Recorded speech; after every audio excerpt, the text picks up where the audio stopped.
Said to my dad, listen, by the time I'm 25 years old, I'm gonna be a self-made millionaire. And he laughed at me. How old are you? I'm 24 now, so you know. Donald Trump, you are known for your terrible haircut, and now I can see why. Your hair sucks. You look like Justin Bieber caught on fire. What's the difference between a wet raccoon and Donald J. Trump's hair? A wet raccoon doesn't have $7 billion fucking dollars in the bank. You were here with your daughter, who is 21, right? And you were 21 when you became a billionaire. Is that right? Almost, yeah. You were like the youngest person to become a billionaire. Yeah. When you were a kid, did you care about money, or you just cared about technology? Mostly I loved software. I do remember at the private school I went to, there were other kids whose families were better off. Like they had a Porsche or something, but it wasn't that big of a deal. I just loved doing software. I loved hiring people. And I was stunned when it ended up being so valuable. Forbes says that you make $37 million a year. Is that true? I'm not sure how much I make a year, to be honest.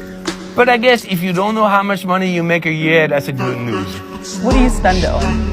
Oh, yeah, that's the thing. That when I was poor, I had a lot of time to spend money, but I didn't have money.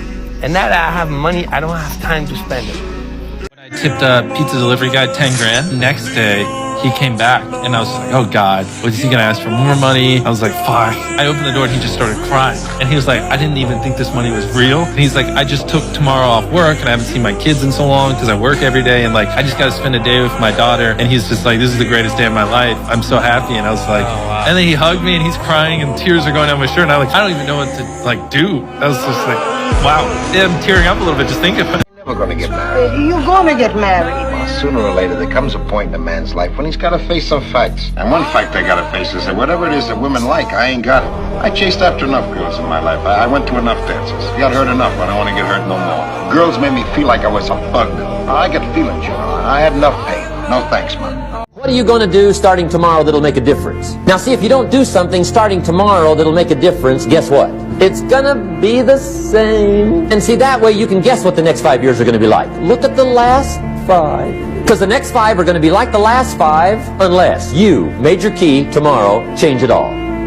Or change a little, or change something, or don't change. It's choice time. You can do whatever you want.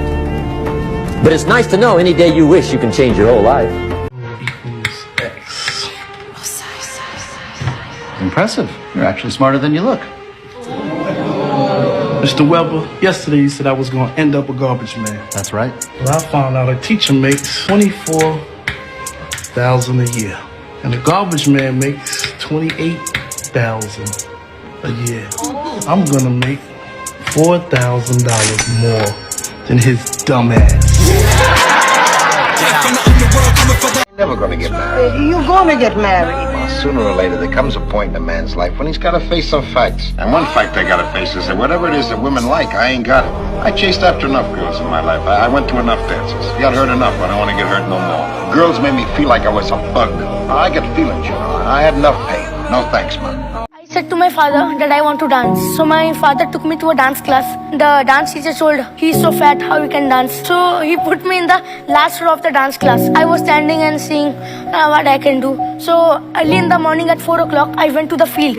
Because if I went at 7 o'clock, all the people saw me and laughed. So at the 4 o'clock, somebody was there so I can practice on my own. And there I practiced splits, backflip, all the things. And I said to all the children and the world that fat people can dance. Someone says to me, I've stopped smoking, it's been 8 days. And I say, why are you counting? So you can tell people how long you lasted this time? Like if I went to somebody and I said to you, hey, you know, Louis, you want a cigarette? You're not going to say, what brand is it? You go, no, right. I'm not a smoker. I'm not one of those. That's not my identity. If you want to be a great player, if you play every single day, 2-3 hours, every single day, over the course of a year, how much better are you getting? Most kids will play maybe an hour and a half, 2 days a week. Right. Do the math on that. It's not going to get it done. So if you're obsessively training 2-3 hours every single day over a year, 2 years, you make quantum leaps. Always remember one thing. On the road to success, there is always we, not me. Do not think that you alone can achieve things. No, there is always another person who is standing behind you, maybe not coming on the forefront, but behind you, praying for you and supporting you, never lose that person. Never.